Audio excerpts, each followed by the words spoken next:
میرے پہلے مہمان پروفیسر ڈاکٹر طاہر حمید تنولی، کئی کتابوں کے ماہر اور علامہ اقبال پہ اتھارٹی ہیں۔ جی ڈاکٹر صاحب، ایک میں نے اور آپ نے 2017 میں پروگرام کیا تھا ایک ٹیلی ویژن کے اوپر، اور وہ پولیٹیکل پروگرام تھا، میں نہیں ہوسٹ تھا، میں اور آپ مہمان تھے اس میں، اور بڑے بڑے اہم لوگ اور بھی تھے۔ تو میں نے ایک بات کہی تھی، دنیا کا کوئی فرد کسی مذہب سے تعلق رکھتا ہو، کسی مسلک سے، کسی اور مذہب سے، مسلمان غیر مسلم، کوئی جس کے نسب میں خرابی نہیں ہوگی وہ رسول اللہ صلی اللہ علیہ وسلم کی شان میں گستاخی نہیں کر سکتا، اور جو گستاخی کرے گا اس کا نسب چیک کرا لیں، ڈی این اے میں نے کہا تھا، میں تنولی بیٹھے ہمارا بھی کراؤ، گستاخوں کا بھی کراؤ، پتہ چل جائے گا۔ کوئی حلالی بچہ کبھی رسول اللہ صلی اللہ علیہ وسلم کی شان میں گستاخی نہیں کر سکتا۔ ارشاد۔ بسم اللہ الرحمن الرحیم۔ غازی صاحب بہت شکریہ، آج بہت امپورٹنٹ ٹاپک ہے، ہماری جو تاریخ کا ایک بہت بڑا نام ہے، اس کے بارے سے ہم بات کر رہے ہیں، اور آپ نے جو اس وقت صورتحال ہے اس کو بھی اس کے ساتھ کنیکٹ کیا ہے۔ غازی صاحب، صلاح الدین ایوبی کی شان کیا ہے؟ علامہ اقبال کا ایک شعر میں عرض کرنا چاہوں گا۔ علامہ نے فرمایا کہ در مسلمان شان محبوبی نہ ماند، خالد و فاروق و ایوبی نہ ماند۔ واہ واہ واہ۔ کہ مسلمانوں کی شان محبوبی کیوں لٹ گئی؟ نہ ان میں خالد بن ولید رہے، نہ فاروق اعظم رہے، نہ سلطان صلاح الدین ایوبی جیسی شخصیات رہیں۔ تو گویا جب یہ شخصیات اور ان کا اثر اور ان کی جو لیگیسی تھی اس کو ہم نے گم کیا، تو اس کا نتیجہ یہ ہے کہ آج ہم جن بحرانوں سے گزر رہے ہیں، سبب یہ ہے غازی صاحب کہ قومیں جو ہیں وہ صرف مالی جو اس کی ہوتی ہے طاقت اس پہ زندہ نہیں ہوتی، قومیں اپنی آئیڈیالوجی پہ، اپنی ویلیوز پہ زندہ ہوتی ہیں۔ ابھی آپ نے ذکر کیا رینالڈ آف چیٹیلین کا، اس کو بھی اگر آپ دیکھ لیں اور صلیبی جنگوں کی پوری تاریخ دیکھ لیں، ناکامی کب ہوئی اور کامیابی کب ہوئی، مرکز و محور حضور کی ذات آپ کو نظر آئے گی۔ واہ واہ۔ یہ ایک حقیقت میں آپ کے سامنے عرض کر رہا ہوں۔ دیکھیں، جب سلطان صلاح الدین ایوبی نے ٹیک اوور کیا تو انہوں نے رینالڈو کے ساتھ ایک ایگریمنٹ کیا، یہ 4 سالہ ایگریمنٹ تھا، اور یہ امن کا معاہدہ تھا کہ اس کے تحت آپ آنے والے زائرین کو، چاہے وہ مسلمان ہوں جو بھی ہوں، دونوں لوگ نہ صرف ان کی پروٹیکشن کریں گے بلکہ دونوں فریق، سلطان صلاح الدین ایوبی بھی اور رینالڈو بھی، مشترکہ دفاع ایک دوسرے کا کریں گے۔ راستہ روکا سلطان صلاح الدین ایوبی نے مستقبل کی سازشوں کا۔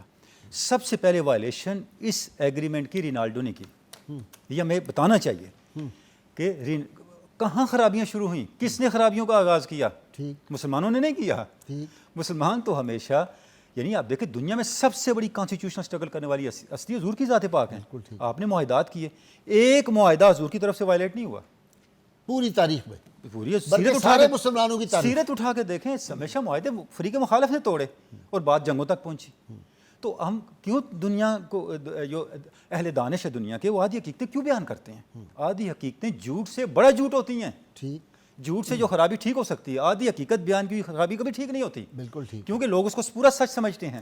جب لوگ اسے پورا سچ سمجھ لیتے ہیں تو پھر گمراہ انسانیت کے گمراہ شعور کو کبھی راہ راست پہ نہیں لایا جا سکتا، اسے مسائل پیدا ہوتے ہیں۔ جس وقت رینالڈو نے معاہدہ توڑا، سلطان نے پھر بھی اس کو پیغامات بھیجے، تاکہ اس نے اعلان نہیں کیا، اس نے بہت سے نائٹس کو ملا کے مدینہ حرمین شریفین پہ حملہ کرنے کی تیاریاں شروع کر دیں، اور رابغ تک پہنچ گیا تھا، تیاریاں شروع کر دیں۔ مقام جب اسے رابغ تیاریاں تک شروع پہنچ کر دیں، اب یہ میں نہیں کہہ رہا، یہ ویسٹرن ہسٹورین نے لکھا ہے کہ سلطان صلاح الدین ایوبی نے جب اس کے خلاف جنگ کا آغاز کیا تو سلطان نے کہا میں رینالڈو کے خلاف جنگ کا آغاز نہیں کر رہا، میں آج کے ابرہا کے خلاف جنگ کا اعلان کر رہا ہوں۔ یہ ویسٹ کے ہسٹورین نے لکھا، بلکہ یہاں تک کہ ویسٹ کے ہسٹورین نے خود رینالڈو کو ایلیفنٹ آف کرائسٹ لکھا۔ یہ پورے اس کے ٹائٹلز کے آرٹیکل اور کتابیں چھپی ہوئی ہیں ویسٹ میں، ٹھیک ٹھیک ٹھیک، کہ وہ ایتھوپیا کا تھا اور یہ آج کا، سلطان نے کہا وہ اس وقت تو ابرہا تھا، یہ آج کا ابرہا ہے، اور آج سورہ فیل ہمارے ساتھ ہے۔ پھر جنگ کا آغاز ہوا اور پھر وہ بھاگا، حتیٰ کہ ہتین کے میدان میں جا کے پکڑا اس کو، سلطان نے ہتین کے میدان میں پکڑا، اور ہتین کے میدان میں جو جنگ ہوئی، اس جنگ کے نتیجے میں بیت المقدس پر پھر دوبارہ جو ہے وہ قبضہ ہوا اور مسلمانوں کو فتح حاصل ہوئی۔ اور اس کے بعد آپ دیکھیں جب پوپ اربن III کو یہ خبر ملی، اس خبر کے غم سے اس کی ڈیتھ ہو گئی، ہاں بالکل ایسا، اس کا انتقال ہو گیا۔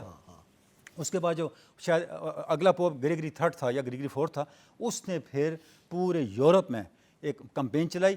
اسی لیے جو تیسری صلیبی جنگ ہوئی غازی صاحب، اس کو بادشاہوں کی صلیبی جنگ کہا جاتا ہے۔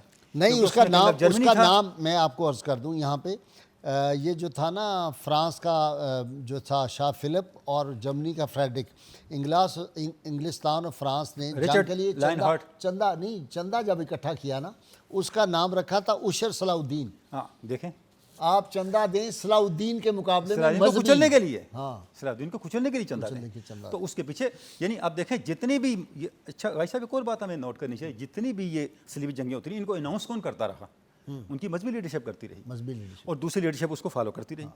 تو یہ اس کا مطلب کیا، سبق ہمیں کیا ملا کہ یہ جنگ شروع کیسے ہوئی تھی، یعنی وہ کون سا جذبہ تھا جس سے مسلمان کی عادت آگے بڑھی، وہ جذبہ تھا۔ پاکستان میں بھی جب کوئی شورش، جب کوئی معاملہ ہوتا ہے تو یہ کوئی نہیں دیکھتا کہ شروع کہاں سے ہوا ہے، اچھا جو جس طرح انیشیٹر آف کورس آگ کس نے پہلے لگائی ہے، کس نے چنگاری لگائی ہے، جو پھر وہ شعلہ جوالہ بن جاتا ہے۔ غازی صاحب گزارش یہ ہے کہ ہمیں یہ بات نہیں بھولنی کہ ہماری بقا صرف ذات رسالت مآب کے ساتھ ہے، بالکل ٹھیک، یہی پاکستان کے بننے کی بنیاد ہے۔ دیکھیں علامہ اقبال کا جو مضمون ان کا انتقال سے 4 مہینے پہلے چھپا، اس کا آخری پیراگراف یہ ہے کہ جس آزادی کے اصول کے بعد میں اپنے دین پہ قائم نہ رہ سکوں، اس آزادی کے لیے لڑنا، لاٹھیاں کھانا، قید میں جانا، گولی کھانا میں حرام سمجھتا ہوں۔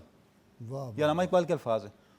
واہ واہ واہ، جب بھائی جنہوں نے یہ ملک بنایا ان سے تو پوچھو ان کا ویژن کیا تھا، وہ کس لیے ملک بنا رہے تھے؟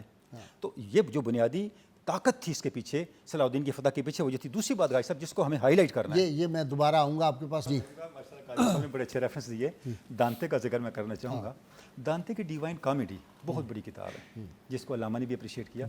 اس میں اس نے اسلام کے بڑے بڑے ہیروز کو اپنی انفرنو میں دکھایا، جہنم میں دکھایا، اچھا لیکن سلطان صلاح الدین ایوبی کو جہنم میں نہیں دکھایا، اچھا، جنت میں بھی نہیں دکھا سکتا تھا، ہاں اس نے جنت اور جہنم کے درمیان جو ان کے مطابق مقام اعراف ہے وہاں دکھایا ہے۔ اچھا، آپ تصور کریں غازی صاحب، یہ اتنی عجیب بات ہے، حتیٰ کہ اس نے آپ سسٹم کے بارے میں جو کچھ کہا ہے میں بیان نہیں کر سکتا، ہم نہیں بیان کر سکتے، ظاہر ہے، دانتے نے۔ تو انفرنو کے اندر بڑے بڑے مسلمان ہیں، جہنم میں معاذ اللہ، لیکن سلطان صلاح الدین ایوبی دانتے کے انفرنو میں نہیں ہے، ہاں یعنی وہ بھی سلطان صلاح الدین ایوبی کی عظمت سے انکار نہیں کر سکا۔ اس کو لمبو کہتے ہیں بائبل کے اور کرسچینٹی میں، ان کا جو مقام اعراف ہے وہاں پہ سلطان صلاح الدین ایوبی کو دکھا رہا ہے۔ تو غازی صاحب ایک چیز جس طرف ہم نے اشارہ کرنا ہے وہ یہ ہے، آج ہمارا ٹائٹل کیا ہے، عالم اسلام کے اور دنیا کے عظیم جرنیل، لیکن سلطان صلاح الدین ایوبی صرف جرنیل نہیں ہے، وہ ایک ویژنری اسٹیٹس مین بھی ہے، ایک مسٹک بھی ہے، ایک عالم دین بھی ہے، ایک اسکالر بھی ہے، اور ایک اتنا بڑا جامع شخصیت کا حامل شخص ہے جس نے اپنے ان تمام اوصاف کو جمع کر کے امپاسبل کو پاسبل کیا ہے۔ ان کی پوری کامیابی بھائی وہ 3 دیکھیں ستونوں نا، پہ کھڑی ہے۔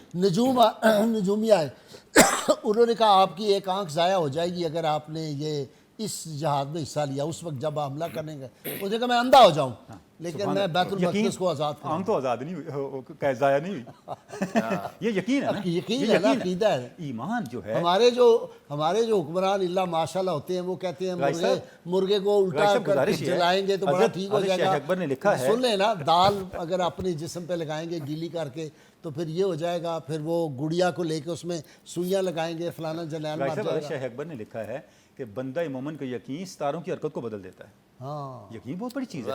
گزارش یہ ہے، فتوحات مکیہ میں گزارش یہ ہے، 3 ستونوں پہ کھڑی ہے کامیابیاں سلطان صلاح الدین ایوبی کی۔ نمبر 1 ان کی آئیڈیالوجی جس کی روح ناموس رسالت کی حفاظت ہے، دوسری ان کی گورننس، اور تیسری ان کی ملٹری پاور۔ یعنی یہ چیزیں جب آپ 3 چیزیں دیکھتے ہیں، یعنی جس ڈپلومیسی کے تحت انہوں نے پوری سلطنت کو متحد کیا۔ اب دیکھیں جب پوری مسلمانوں اپنی سلطنت کو کنسولیڈیٹ کر رہے تھے، سب سے بڑا خطرہ حلب کی طرف سے تھا، ٹھیک ہے، وہاں پہ نور الدین زنگی کا بیٹا تھا، تو انہوں نے کیا کیا، ایسے حالات پیدا ہوئے کہ نور الدین زنگی کی جو بیوہ تھی عصمت خاتون، ان کے ساتھ ان کی شادی ہو گئی، اور پوری حلب کے ساتھ جو دشمنیاں تھیں وہ دوستی میں بدل گئی۔ یعنی انہوں نے اچھی گورننس کے ذریعے سے، اچھی ڈپلومیسی کے ذریعے جی